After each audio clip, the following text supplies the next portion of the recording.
ಬಂಧುಗಳೇ, ಇವತ್ತು ನಾವು ಒಂದೇ ಒಂದು ಸೀಕ್ರೆಟ್ ಸಾಮಗ್ರಿಯನ್ನು ಉಪಯೋಗಿಸಿ ತುಂಬಾ ರುಚಿಯಾದ ಆರೋಗ್ಯಕರವಾದ ಈ ಚಪಾತಿಯನ್ನು ಇದುವರೆಗೂ ಯಾರೂ ಮಾಡಿಲ್ಲ, ತಿಂದಿಲ್ಲ ಬಂಧುಗಳೇ. ತುಂಬಾ ಡಿಫ್ರೆಂಟ್ ಆಗಿರುವಂಥ ಚಪಾತಿ ಇಲ್ಲ ಪರೋಟ ಅನ್ಬೋದು, ನೀವೇನಾದರೂ ಅನ್ಬೋದು. ಮಸಾಲೆ ಚಪಾತಿ ಇಲ್ಲ ಪರೋಟ ಸಖತ್ತಾಗಿರುತ್ತೆ ಬಂಧುಗಳೇ, ಪದರ ಆಗಿರುತ್ತೆ. ಟೇಸ್ಟ್ ಅಂತೂ ಎಕ್ಸಲೆಂಟ್ ಆಗಿದೆ, ಒಂದು ಡಿಫ್ರೆಂಟ್ ಟೇಸ್ಟ್ ಇದೆ ಬಂಧುಗಳೇ. ತಿಂತಾ ಇದ್ದರೆ ಇನ್ನೂ ತಿಂತಾನೇ ಇರಬೇಕು ಅನಿಸುತ್ತೆ. ಒಂದು ಸಲ ಮಾಡಿದರೆ ಪದೇ ಮಾಡ್ತೀರಾ, ಒಂದು ಸಲ ತಪ್ಪದೆ ಟ್ರೈ ಮಾಡಿರಿ. ಬನ್ನಿ ಬಂಧುಗಳೇ, ಗೋವಿಂದ ಸವಿರುಚಿ GVR ಆಲ್ರೌಂಡ್ ಚಾನಲ್ಗೆ ನಿಮಗೆಲ್ಲ ಸ್ವಾಗತ. ಸಬ್ಸ್ಕ್ರೈಬ್ ಮಾಡ್ಕೊಳ್ಳಿ ನನ್ನ ಚಾನಲ್ನ. ಹೊಸ ವಿಡಿಯೋಗಳಿಗಾಗಿ ಬೆಲ್ಲೈಕನ್ನ ಪ್ರೆಸ್ ಮಾಡಿ. ಈ ಪದರ ಆಗಿರುವಂಥ ಮೆತ್ತಗಿರುವಂಥ ಒಂದು ಹೊಸ ರುಚಿಯ ಬ್ರೇಕ್ಫಾಸ್ಟ್ ಮಾಡಲಿಕ್ಕೆ ಏನು ಆ ಸೀಕ್ರೆಟ್ ವಸ್ತು ಅಂತ ನೋಡೋಣ ಬನ್ನಿ. ಆ ಸೀಕ್ರೆಟ್ ವಸ್ತು ಪೇರಲೆ ಹಣ್ಣು, ಗೋವಾ ಫ್ರೂಟ್. ಇದು ಮಧ್ಯಂತರದಲ್ಲಿ ಇರಲಿ ಬಂಧುಗಳೇ, ಜಾಸ್ತಿ ಹಣ್ಣು ಬೇಡ, ಜಾಸ್ತಿ ಗಟ್ಟಿನೂ ಬೇಡ. ಇದನ್ನ ಇವಾಗ ನೀಟಾಗಿ ತೊಳ್ಕೊಂಡು ಒರೆಸ್ಕೊಂಡು ಎರಡೂ ಕಡೆ ಇವಾಗ ಗಟ್ಟಿ ಭಾಗವನ್ನು ತೆಗೆದು ಈ ತುಂಬನ ತಿರಿರೋ ಭಾಗ ಗಟ್ಟಿಗಿರುತ್ತೆಲ್ಲ ಬಂಧುಗಳೇ, ಅದನ್ನು ತಕ್ಕೊಂಬಿಡ್ರಿ. ಎರಡು ಭಾಗ ಮಾಡಿಕೊಡ್ರಿ. ಈ ನಡುಕಿನ ಬೀಜ ಎಲ್ಲನೂ ತೆಗೀಡ್ರಿ. ಒಂದು ಬೀಜ ಇರ್ದಂಗೆ ನಾವು ಇದನ್ನು ತೆಗಿಬೇಕು.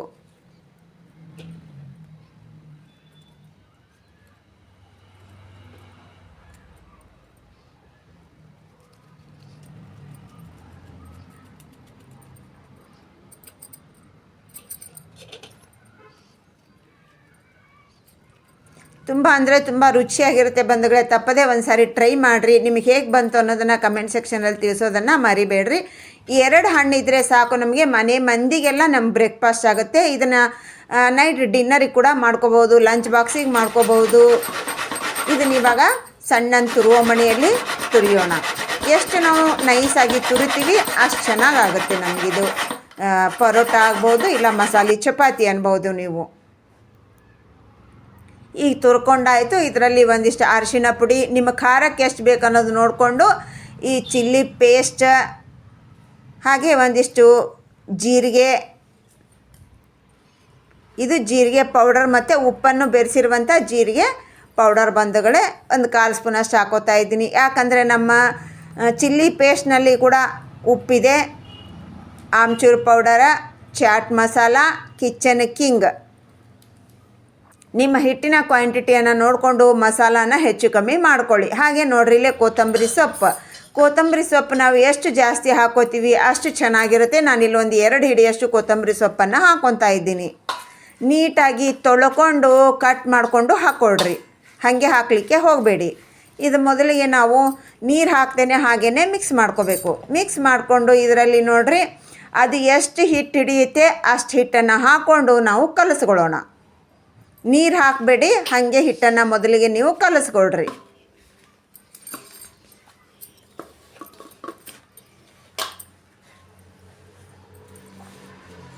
ಚೆನ್ನಾಗಿ ನಾವು ಹಾಕಿರುವಂಥ ಎಲ್ಲ ಸಾಮಗ್ರಿ ಗೋಧಿ ಹಿಟ್ಟಿನಲ್ಲಿ ಮಿಕ್ಸ್ ಆಗಬೇಕು. ಮತ್ತು ನಾವು ಹಾಕಿರುವಂಥ ಹಿಟ್ಟು ಗೋಧಿ ಹಿಟ್ಟು. ಈಗ ನೋಡಿರಿ, ಮಿಕ್ಸ್ ಮಾಡಿಕೊಂಡು ಅದರಲ್ಲಿ ಒಂದು ಅರ್ಧ ಸ್ಪೂನ್ನಷ್ಟು ಅಜವಾನವನ್ನು ಹಾಕ್ಕೊತಾ ಇದ್ದೀನಿ. ಅಜವಾನ ನೀವು ಎಲ್ಲ ಸಾಮಗ್ರಿ ಹಾಕ್ಕೊಂಡು ಇಲ್ಲ ಆವಾಗೂ ಕೂಡ ಹಾಕ್ಕೋಬೋದು ಬಂಧುಗಳೇ. ಆವಾಗ ನನಗೆ ಮರ್ತು ಹೋಗಿತ್ತು, ಅದಕ್ಕೋಸ್ಕರ ನಾನು ಇವಾಗ ಹಾಕ್ಕೊಂಡಿದ್ದೀನಿ. ನೀವು ಎಲ್ಲ ಸಾಮಗ್ರಿ ಜೊತೆಗೇ ಅಜವಾನ ಕೈಯಿಂದ ತಿಕ್ಕಿ ಹಾಕ್ಕೊಂಬಿಡ್ರಿ. ಹಿಂಗೆ ಕೈಯಿಂದ ತಿಕ್ಕಿ ಹಾಕ್ಕೊಳ್ಳೋದ್ರಿಂದ ನಮಗೆ ಘಮ ಕೂಡ ಚೆನ್ನಾಗಿರುತ್ತೆ, ಟೇಸ್ಟ್ ಕೂಡ ತುಂಬಾ ಚೆನ್ನಾಗಿರುತ್ತೆ. ಈಗ ಇದನ್ನು ನೋಡಿರಿ, ಪೂರಿ ಹಿಟ್ಟಿಗಿಂತ ಮೆತ್ತಗೆ, ಚಪಾತಿ ಹಿಟ್ಟಿಗಿಂತ ಮೆತ್ತಗನೇ ಕಲಿಸ್ಕೋಬೇಕು. ಪೂರಿ ಹಿಟ್ಟಿನ ಗಟ್ಟಿನೂ ಕಲಿಸ್ಕೋಬಾರ್ದು, ಚಪಾತಿ ಹಿಟ್ಟಿನಷ್ಟು ಮೆತ್ತಗನೂ ಕಲಿಸ್ಕೋಬಾರ್ದು. ಸ್ವಲ್ಪ ಜಾಸ್ತಿ ಸಾಫ್ಟಾಗೇ ಇರಲಿ ಬಂಧುಗಳೇ. ಇದು ನಾವು ಹೋಳಿಗೆ ಹಿಟ್ಟು ಕಲಿಸ್ತೀವಲ್ವ, ಅದೇ ರೀತಿಯಾಗಿಯೇ ಕಲಿಸ್ಕೊಡ್ರಿ. ಸ್ವಲ್ಪ ನೀರು ಹಾಕ್ಕೊಂಡು ಕಲಿಸ್ಕೊಡ್ರಿ, ಜಾಸ್ತಿ ನೀರು ಹಿಡಿಯಲ್ಲ ಇದು. ಯಾಕಂದರೆ ನಮ್ಮ ಹಣ್ಣಿನ ಅಂಶದಲ್ಲಿ ತೇವಾಂಶ ಇರುತ್ತಲ್ಲ ಬಂಧುಗಳೇ, ಹಾಗಾಗಿ ಇದು ಜಾಸ್ತಿ ನೀರು ಹಿಡಿಯೋದಿಲ್ಲ. ಅವಶ್ಯಕತೆ ಇದ್ದರೆ ಮಾತ್ರ ನೀರು ಹಾಕ್ಕೊಳ್ರಿ, ಇಲ್ಲಾಂದರೆ ಹಾಕ್ಕೊಳ್ಳಿಕ್ಕೆ ಹೋಗಬೇಡಿ. ಇದನ್ನು 1 ಚಮಚದಷ್ಟು ಎಣ್ಣೆಯನ್ನು ಹಾಕ್ಕೊಂಡು ನೀಟಾಗಿ ಮಿದ್ಕೊಳ್ಳೋಣ. ಇಷ್ಟು ಮೆತ್ತಗಿರಬೇಕು ನೋಡಿ ಬಂಧುಗಳೇ, ನಾವು ಕಲಸಿರುವಂಥ ಹಿಟ್ಟು ಇಷ್ಟು ಮೆತ್ತಗಿರಬೇಕು. ಇವಾಗ ಎಣ್ಣೆಯನ್ನು ಹಾಕ್ಕೊಂಡಿದ್ದೀವಲ್ವ, ಈ ಎಣ್ಣೆ ಎಲ್ಲನೂ ಇದರಲ್ಲಿ ಸೇರಬೇಕು. ಚೆನ್ನಾಗಿ ಇದನ್ನು ಮಿದ್ಕೊಳ್ಳೋಣ.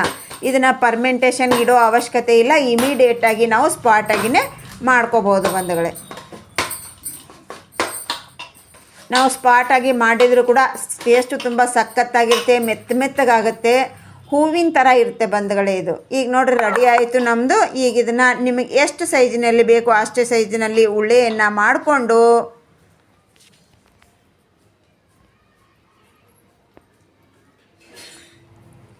ನೋಡಿರಿ ನಾನಿಲ್ಲಿ ಇಷ್ಟು ದೊಡ್ಡ ಸೈಜ್ ಮಾಡ್ಕೊತಾ ಇದ್ದೀನಿ. ನಿಮ್ಗೆ ಯಾವ ಸೈಜಿನಲ್ಲಿ ಬೇಕೋ ಆ ಸೈಜಿನಲ್ಲಿ ಮಾಡಿಕೊಳ್ರಿ. ಈಗೆಲ್ಲ ಉಳ್ಳೆಯನ್ನು ರೆಡಿ ಮಾಡ್ಕೊಳ್ಳೋಣ.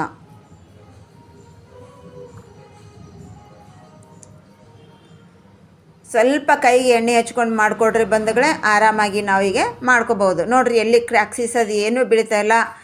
ಆರಾಮಾಗಿ ನಾವು ಈ ಉಳ್ಳೆಯನ್ನು ಮಾಡಿಕೊಂಡು ಒಂದು ಉಳ್ಳೆಯನ್ನು ತೊಗೊಂಡು ಮಿಕ್ಕಿದ ಉಳ್ಳೆಯನ್ನೆಲ್ಲ ಮುಚ್ಚಿಟ್ಬಿಡೋಣ. ಈಗ ಇದಕ್ಕೆ ಮೇಲೆ ಹಿಟ್ಟು ಕೂಡ ಗೋಧಿ ಹಿಟ್ಟನ್ನೇ ಸ್ವಲ್ಪ ಹಾಕ್ಕೊಂಡು ನಾವು ಮಾಮೂಲಾಗಿ ಚಪಾತಿ ಯಾಕೆ ತಿಕ್ತೀವಿ ಅದೇ ರೀತಿಯಾಗಿಯೇ ಸ್ವಲ್ಪ ದೊಡ್ಡ ತಿಕ್ಕೊಂಡು ಎಣ್ಣೆ ಹಾಕಿ ಪದರ್ ಹಾಕ್ಕೊಂಡು 4 ಪದರ್ ಮಾಡಿಕೊಂಡು ಸೇಮ್ ನಾವು ಚಪಾತಿ ತಿಕ್ಕಿದ ಹಾಗೇ ನಾವು ರೆಗ್ಯುಲರಾಗಿ ಚಪಾತಿ ಯಾಕೆ ತಿಕ್ತೀವಿ ಅದೇ ರೀತಿಯಾಗಿಯೇ ತೆಳ್ಳಗನೆ ತಿಕ್ಕೊಳ್ರಿ. 4 ಪದರ್ ಮಾಡಿಕೊಂಡು ಎಷ್ಟು ಸಾಧ್ಯ ಆಗುತ್ತೋ ಅಷ್ಟು ತೆಳ್ಳಗನೆ ತಿಕ್ಕ್ರಿ ಬಂಧುಗಳೇ. ಎಣ್ಣೆಯನ್ನು ಹಾಕಿ ಮೇಲೆ ಸ್ವಲ್ಪ ಗೋಧಿ ಹಿಟ್ಟನ್ನು ಉದುರಿಸಿ ಫೋಲ್ಡಿಂಗ್ ಮಾಡಿರಿ. ಮತ್ತು ಎಣ್ಣೆಯನ್ನು ಹಚ್ಚಿ ಚೂರು ಗೋಧಿ ಹಿಟ್ಟನ್ನು ಉದುರಿಸಿ ಫೋಲ್ಡಿಂಗ್ ಮಾಡಿರಿ. ಇವಾಗ 4 ಪದರ ಆಗಿಬಿಡುತ್ತೆ ನಮಗೆ.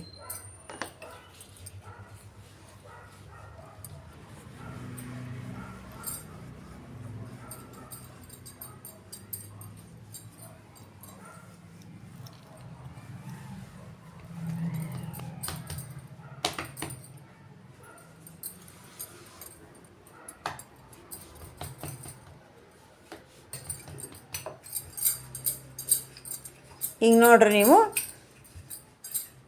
ನಾನಿಲ್ಲೇ ಅದು ಯಾವ ರೀತಿಯಾಗಿ ಫೋಲ್ಡಿಂಗ್ ಮಾಡ್ಕೊಂಡಿದ್ದೀನಿ ಅದೇ ರೀತಿಯಾಗಿಯೇ ತಿಕ್ಕೋತಾ ಇದ್ದೀನಿ. ನೀವು ಗುಂಡಿಗೆ ತಿಕ್ಕೋಬಹುದು, ಇಲ್ಲ ನಾನು ತಿಕ್ಕಿದ ಹಾಗೆ ಕೂಡ ನೀವು ತಿಕ್ಕೋಬಹುದು. ಯಾಕಂತಂದರೆ ಪ್ರತಿದಿನ ನಾವು ಗುಂಡಿಗೆ ಚಪಾತಿ ಮಾಡ್ತಾನೆ ಇರ್ತೀವಲ್ವ, ಹಾಗಾಗಿ ವಿಶೇಷವಾದ ಚಪಾತಿಯನ್ನು ವಿಶೇಷವಾದ ರೀತಿಯಲ್ಲಿ ನಾನು ತಿಕ್ಕಬೇಕು ಅಂದ್ಕೊಂಡು ಇದೇ ಆಕಾರದಲ್ಲಿ ನಾನು ತಿಕ್ತಾ ಇದ್ದೀನಿ. ಈ ತ್ರಿಭುಜ ಇದೆಲ್ಲ ಬಂದಾಗಲೇ ಅದೇ ರೀತಿಯಾಗಿ ನಾನಿಲ್ಲೇ ತಿಕ್ಕೋತಾ ಇದ್ದೀನಿ. ಸ್ವಲ್ಪನೇ ಒಣ ಹಿಟ್ಟನ್ನು ಉದುರಿಸ್ಕೊತ ನಾವು ಇದನ್ನು ರೆಡಿ ಮಾಡ್ಕೋಬೇಕು. ನಮಗೆ ಎಷ್ಟು ತೆಳ್ಳಗೆ ಬೇಕೋ ಅಷ್ಟು ತೆಳ್ಳಗೆ ಮಾಡಿಕೊಳ್ರಿ.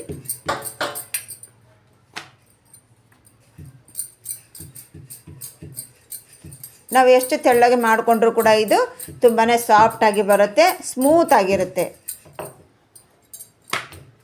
ನಾವು ಎಷ್ಟು ತೆಳ್ಳಗೆ ಮಾಡ್ಕೊತೀವಿ ಅಷ್ಟು ರುಚಿ ಹೆಚ್ಚುತ್ತೆ ಬಂಧುಗಳೇ. ಇದರದ್ದು ದಪ್ಪಗೆ ಮಾಡಿಕೊಂಡ್ರೆ ಅಷ್ಟು ರುಚಿ ಚೆನ್ನಾಗಿರಲ್ಲ. ಹಾಗಾಗಿ ನೀವು ಆದಷ್ಟು ತೆಳ್ಳಗೆ ಮಾಡಿಕೊಡ್ರಿ. ಈಗ ನೋಡಿರಿ ನಾನು ಇಷ್ಟು ದೊಡ್ಡದು ತಿಕ್ಕೊಂಡು ಆಯಿತು. ನೋಡಿರಿ ಎಷ್ಟು ತೆಳ್ಳಗೆ ತಿಕ್ಕೊಂಡಿದ್ದೀನಿ ನಾನಂತ.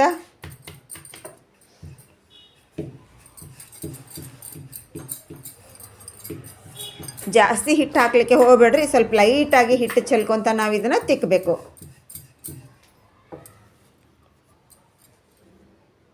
ಈಗ ನೋಡಿರಿ ನಮ್ಮ ತಿಕ್ಕೊಂಡಿದ್ದಾಯಿತು. ಎಷ್ಟು ತೆಳ್ಳಗಿದೆ ಅಂತ ಕಾಣ್ತಾ ಇದೆ ಅಲ್ವಾ ನಿಮಗೆ. ಇದನ್ನು ಇವಾಗ ಆಲ್ರೆಡಿ ಹಂಚನ್ನು ಬಿಸಿ ಮಾಡಲಿಕ್ಕೆ ಇಟ್ಟಿದ್ದೆ, ಅದರಲ್ಲಿ ಹಾಕಿ ಇದನ್ನು ಚೆನ್ನಾಗಿ ಎರಡೂ ಕಡೆ ಹೊಂಬಣ್ಣ ಬರೋ ಹಾಗೆ ಎಣ್ಣೆಯನ್ನು ಹಾಕ್ಕೊಂಡು ಇದನ್ನು ಫ್ರೈ ಮಾಡಿಕೊಂಡು ಬರೋಣ. ನೀವು ತುಪ್ಪ ಹಾಕ್ಕೋಬೋದು, ಬೆಣ್ಣೆ ಹಾಕ್ಕೋಬೋದು, ನಿಮ್ಮ ಇಷ್ಟದ ಪ್ರಕಾರ ಯಾವುದಾದ್ರೂ ಹಾಕ್ಕೋಬೋದು. ಎಣ್ಣೆ ಕೂಡ ನೀವು ಯಾವ ಎಣ್ಣೆ ಕೂಡ ಹಾಕ್ಕೋಬೋದು.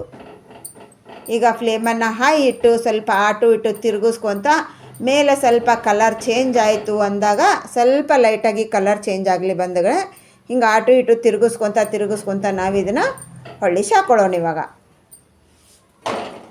ನೋಡಿರಿ ಹಂಚಿನ ತುಂಬ ಆಗಿದೆ ನಮ್ಮದು.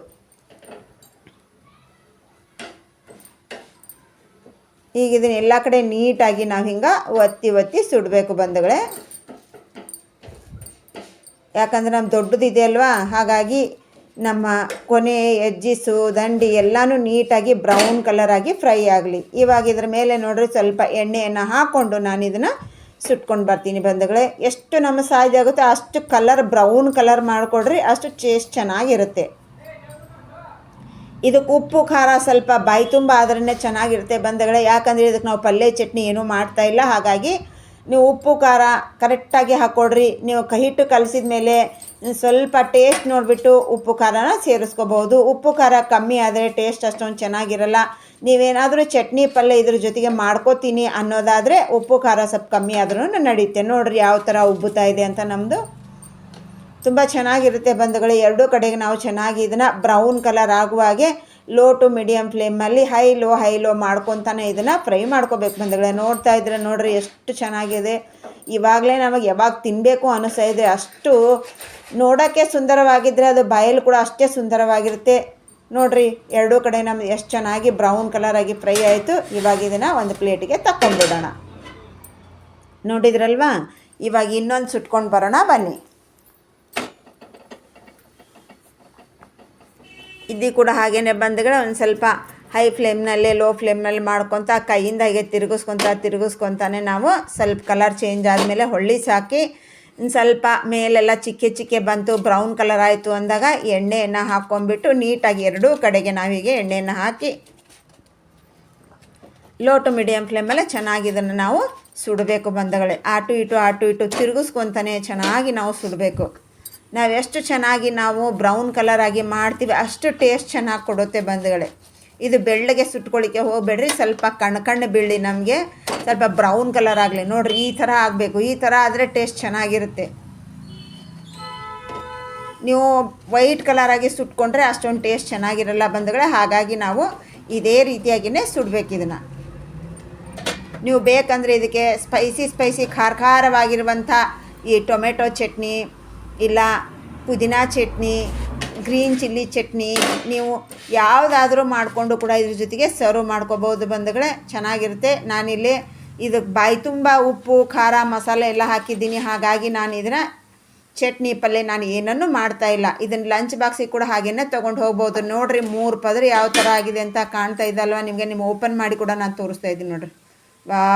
ನೋಡಿರಿ ಈಗ ಬಾಯಲ್ಲಿ ಹಲ್ಲಿಲ್ಲ ಅವ್ರಿಗೆ ತೆಳ್ಳಗೆ ಬೇಕಂದರೆ ಪದರ ಓಪನ್ ಮಾಡಿಬಿಟ್ರೆ 3 ಪದರ ಆಗಿಬಿಡುತ್ತೆ ಬಂಧುಗಳೇ. 3 ಪದರ ಮಾಡಿಬಿಟ್ಟು ನಾವು ಬಟ್ಟೆಯಲ್ಲಿ ಮುಚ್ಚಿಟ್ಬಿಟ್ರೆ ತುಂಬ ಹೋಳಿಗೆ ಅಷ್ಟು ಮೆತ್ತಗಾಗಿರುತ್ತೆ. ಇವಾಗ ಹಲ್ಲೇ ಇರಲ್ಲ ಬಾಯಲ್ಲಿ ಅವ್ರಿಗೆ ಇಷ್ಟು ದಪ್ಪ ಇದ್ರೆ ತಿನ್ನೋಕ್ಕಾಗಲ್ಲ ಅನ್ಕೊತಿದ್ರೆ ನಾವು ಎಷ್ಟು ತೆಳ್ಳಗೆ ಒತ್ತಿದ್ವಿ ಬಂದರೆ ಅಷ್ಟು ತೆಳ್ಳಗೆ ಒತ್ತಿದ್ರು ಕೂಡ 3 ಪದರ ಆಗಿದೆ ನೋಡಿರಿ. ಇದು ಪೇಪರ್ ಅಷ್ಟು ತೆಳ್ಳಗನೆ ಒತ್ಕೊಂಡಿದ್ದೀವಿ ನಾವು, ಅದರಲ್ಲಿ 3 ಪದರ ಆಗಿದೆ.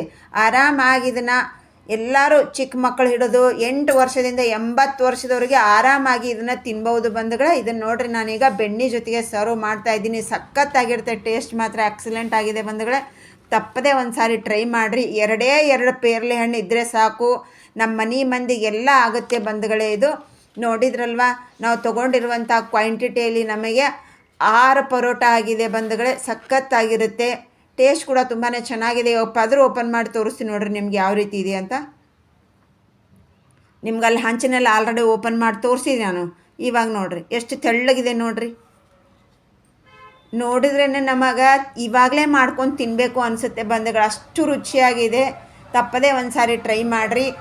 ಈ ಸೀಸನ್ ಮುಗಿಯೋದ್ರೊಳಗಾಗಿ ನೀವು ಎಷ್ಟು ಸಾರಿ ಆದರೂ ಮಾಡ್ತೀರಾ, ವಾರದಲ್ಲಿ 2-3 ಸಾರಿ ಖಂಡಿತ ಮಾಡ್ತೀರಾ. ಅಷ್ಟು ರುಚಿಯಾಗಿದೆ ಬಂಧುಗಳೇ. ತಪ್ಪದೇ ಒಂದು ಸಾರಿ ಟ್ರೈ ಮಾಡಿಬಿಟ್ಟು ಯಾರೆಲ್ಲ ಸಬ್ಸ್ಕ್ರೈಬ್ ಮಾಡ್ಕೊಂಡಿಲ್ಲ ಸಬ್ಸ್ಕ್ರೈಬ್ ಮಾಡಿಕೊಡ್ರಿ. ಸಬ್ಸ್ಕ್ರೈಬ್ ಮಾಡ್ಕೊಂಡ್ರು ಒಂದು ಲೈಕ್ ಕೊಡ್ರಿ. ಇವತ್ತಿನ ರೆಸಿಪಿ ಇಲ್ಲಿಗೆ ಮುಗಿಸೋಣ. ಇನ್ನೊಂದು ಇಂಟ್ರೆಸ್ಟ್ ರೆಸಿಪಿಯೊಂದಿಗೆ ನಿಮ್ಮ ಮುಂದೆ ಹಾಜರಾಗ್ತೀನಿ ಅಂತ ಹೇಳ್ತಾ ಇವತ್ತಿನ ರೆಸಿಪಿಯನ್ನು ಮುಗಿಸೋಣ ಬಂಧುಗಳೇ. ನೋಡಿರಿ ಇದ್ರ ಜೊತೆಗೆ ನಾವು ಹಸಿ ಈರುಳ್ಳಿ ಜೊತೆಗೆ ತಿಂತಾ ಇದ್ದರೆ ಸಖತ್ತಾಗಿದೆ ಬಂಧುಗಳೇ. ಟೇಸ್ಟ್ ಅಂತೂ ಎಕ್ಸಲೆಂಟ್ ಆಗಿದೆ. ಟ್ರೈ ಮಾಡಿರಿ. Thanks for watching. ಬಾಯ್.